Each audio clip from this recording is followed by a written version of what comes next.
આદિ, શું થયું છે? કેમ આમ મોઢું લટકેલું છે? રોનક ક્યાં છે? હજી તૈયાર નથી થયો. અરે રેડી જ છે, પણ શું સવાર સવારે આમ મૂડ બગાડો છો તમે? શું રોજે ઓફિસે લેટ જવાનું? એમ પણ મારો મગજ ખરાબ છે. ગોપી બહુ રોકાઈ ગયા હતા ને પિયર એના.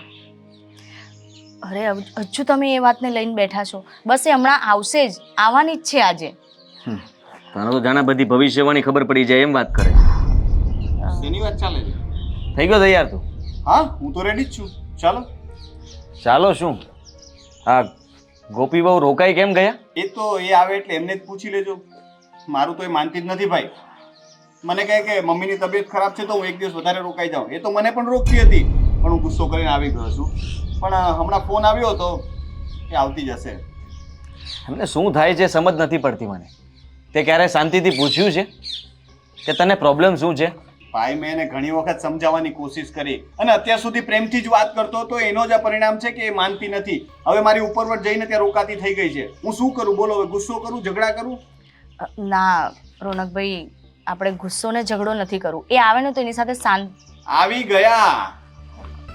જય શ્રી કૃષ્ણ. જય શ્રી કૃષ્ણ. કેમ? હા, પિયર બહુ ગમે છે તમને?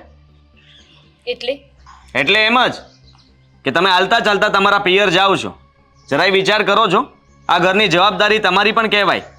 તમારી જવાબદારી તમે નથી ઉપાડી શકતા? કઈ જવાબદારી મેં ના ઉપાડી મોટા ભાઈ? કેમ? આ રોનક તમને ગમે ત્યારે સમજાવે છે, કહે છે, તો તમે એની વાત તો નથી માનતા.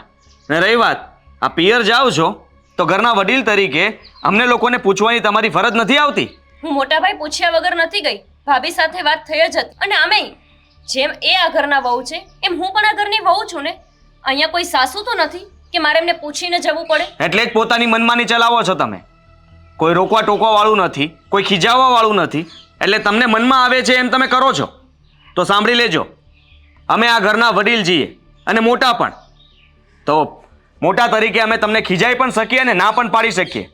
માનું છું કે સુષ્મા હંમેશા એવું વિચારે છે કે તમને કંઈ કહેશે તો તમને ખોટું લાગી જશે, અને એ તમારી સાસુ કે મોટી જેઠાણી બનવા નથી માગતી. એટલા માટે તમને કંઈ કહેતી નથી. બાકી તમે વાંકમાં તો છો જ. એટલા માટે જ તો આ ચાપલુસી કરીને તમને ચડાવ્યા અને તમે આજે આટલા મોટા અવાજથી મારી સામે વાત કરી રહ્યા છો. એનું કારણ આ ભાભી જ તો છે. ગોપી, બોલવામાં ધ્યાન રાખ. તું તારી મર્યાદા વટાવી રહી છે. ભાઈ ભાભી છે મારા. તો મારી પણ માં છે. હું મારા પિયર જાઉં એમાં મોટી તકલીફ શું થઈ ગઈ તમને પણ મેં લોકોને? તારા મમ્મી સાથે ગેરવર્તન નથી કર્યું ને. તું મારા ભાઈ ભાભી સાથે ગેરવર્તન કરી રહી છે. મારા મમ્મીએ પણ તમારી સાથે ગેરવર્તન નહોતું કર્યું. એ લોકો કરી રહ્યા છે તો હું પણ કરી રહી છું. ગોપી, કહેવાનો મતલબ એમ છે કે આ ઘરમાં આજ સુધી મેં પણ કોઈની સામે નથી બોલી, કે નથી હું આદિની સામે બોલી, કે નથી હું રોનકભાઈની સામે. એ મારાથી નાના છે છતાંય પણ આ રીતે તું સામે બોલે છે, સારું ના લાગે. પણ જોતા નથી તમે કે મોટા ભાઈ કઈ રીતે વાત કરે છે? અને શું હું મારી જવાબદારીને ચૂકીને ગઈ? બધું કામ પતાવીને ગઈ હતી ને. અને મારી માં પાસે હું ના જાઉં તો બીજે ક્યાં જવાની? કશે ફરવા તો નહોતી જતી રહીને મોટા ભાઈ. હા, એ પણ જઈ શકો છો. કાલ સવારે તમારા જો મન ફર્યું અને તમને મગજમાં જે ઉતર્યું એ જ તમે કરશો ને. તમે ધારો છો એટલે તમે કરીને રહો છો.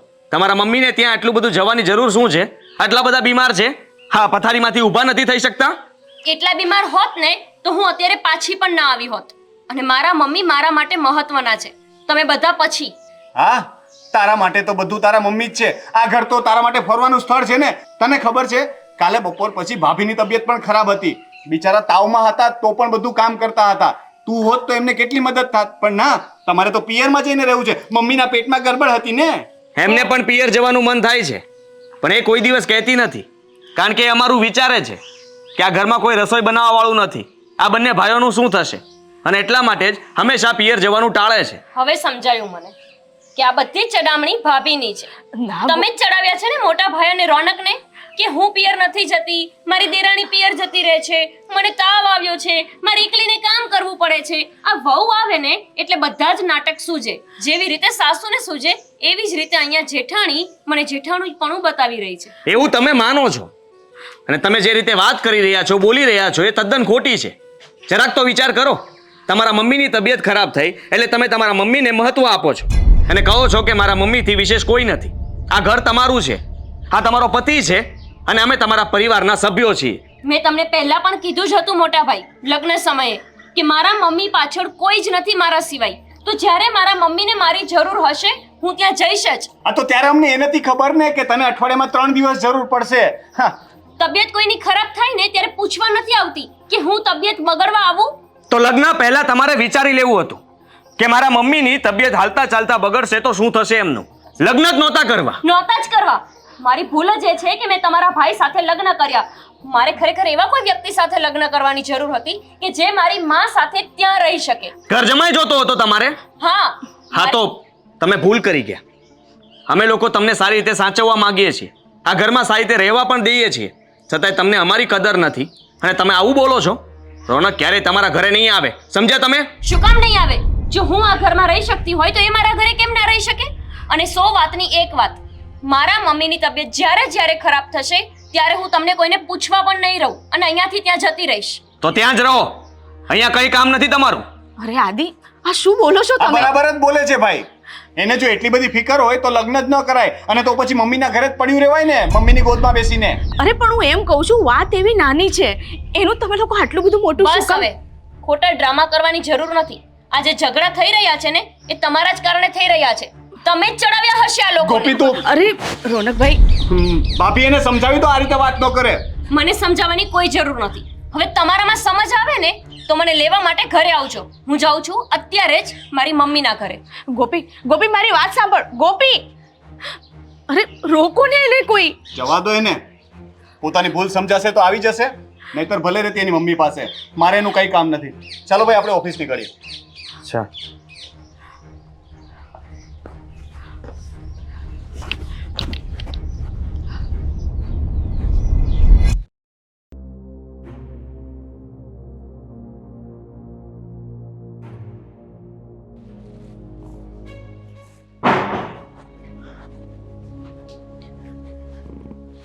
જય શ્રી કૃષ્ણ મમ્મી. અરે બેટા, તું તો હજુ હમણાં જ ગઈ ને કેમ આમ અચાનક પાછી આવી? શું થયું? બસ મમ્મી, હવે હું અહીંયા કાયમ માટે જ આવી ગઈ છું. હવે મારે ત્યાં જવું જ નથી. આ તો શું બોલે છે? એનું ભાન છે તને? હા મમ્મી, મને બધું ભાન છે અને આ આપણે પહેલા જ કરી દેવાની જરૂર હતી તો આ લોકો સીધા ડોર થઈ ગયા હોત. શું થયું? મને માંડીને વાત કર. તું આમ આટલો પહેલા તો છે ને તારો ગુસ્સો સાઈડમાં મૂકી દે. અરે મમ્મી, હું એમના ઘરે ગઈ તો એમના નહીં બેટા, એ તારું પણ તો ઘર જ છે. નથી મારું ઘર. મારું ઘર હોત ને તો મારું કંઈક તો ચાલતું હોત. જે ઘરમાં આપણું માન ના હોય એ ઘર આપણું કઈ રીતે કહેવાય? મારા ભાભી, ખબર જ હતી મને કે આ બધું કરાવવા પાછળ મારા ભાભીનો જ હાથ છે. મોટા ભાઈને અને રોનકને બંનેને ચડાવીને બેઠી હતી. મારા જેઠ અને રોનક મારી સાથે ગમે તે રીતે વાત કરતા હતા કે ક્યારે પિયરમાં નહીં જવાનું, પૂછ્યા વગર ઘરની બહાર પગ નહીં મૂકવાનો. અરે આ તો કઈ રીત છે? હું તમારા ઘરે આવું છું, હું કશે ફરવા જતી હોય ને તો મારે પૂછવું પડે. મારા જ ઘરે જવામાં મારે એ લોકોની પરમિશન લેવાની? હા બેટા, લેવી પડે, કારણ કે તું હવે સાસરે જતી રહી છે અને આ પિયર હવે તારું ઘર નથી. અરે તારું સાસરિયું જ તારું સાચું ઘર છે.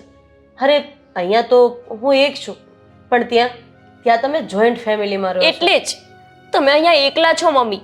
અહીંયા તમારી કોઈ ધ્યાન રાખવા વાળું, તમને કોઈ દવા સમયસર આપવા વાળું, તમને કાંઈ થઈ જાય તો તમને લઈને હોસ્પિટલ જવા વાળું હોત ને તો હું આટલી ચિંતા ન કરતી હોત.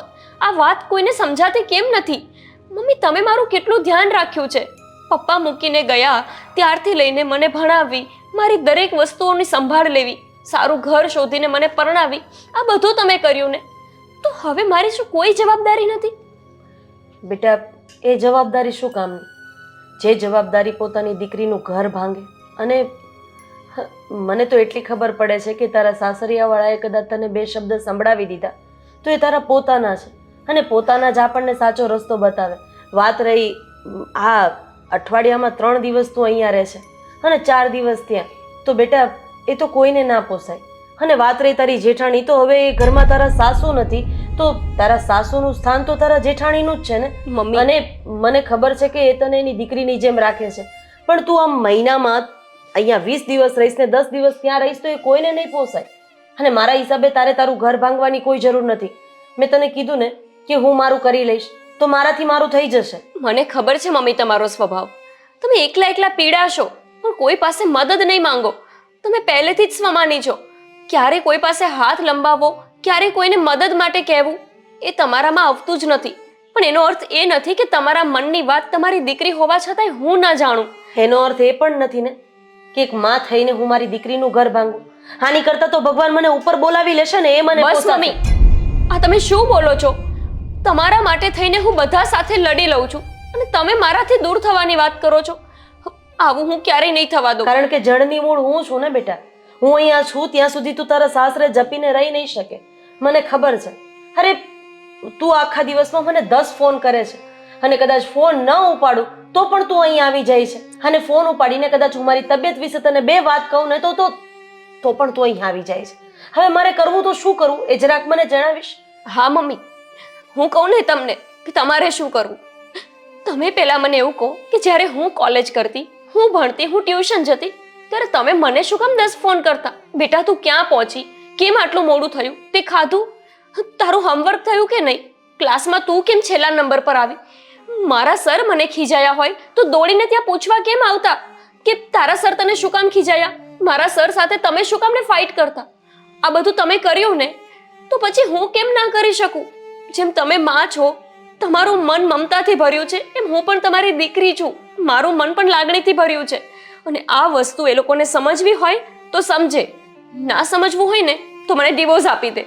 મને કોઈ વાંધો નથી એમનાથી અલગ થવામાં. ના બેટા, આ સમાજ એવો છે ને કે એને જે બહાર દેખાય છે ને એ જ જોવે છે. એ નહીં સમજી શકે કે તને મારી પ્રત્યે આટલી લાગણી છે એટલે તું અહીં આવે છે. એને એમ છે કે બસ તને તો પિયર જવા માટેનું કોઈ બહાનું જોઈએ છે.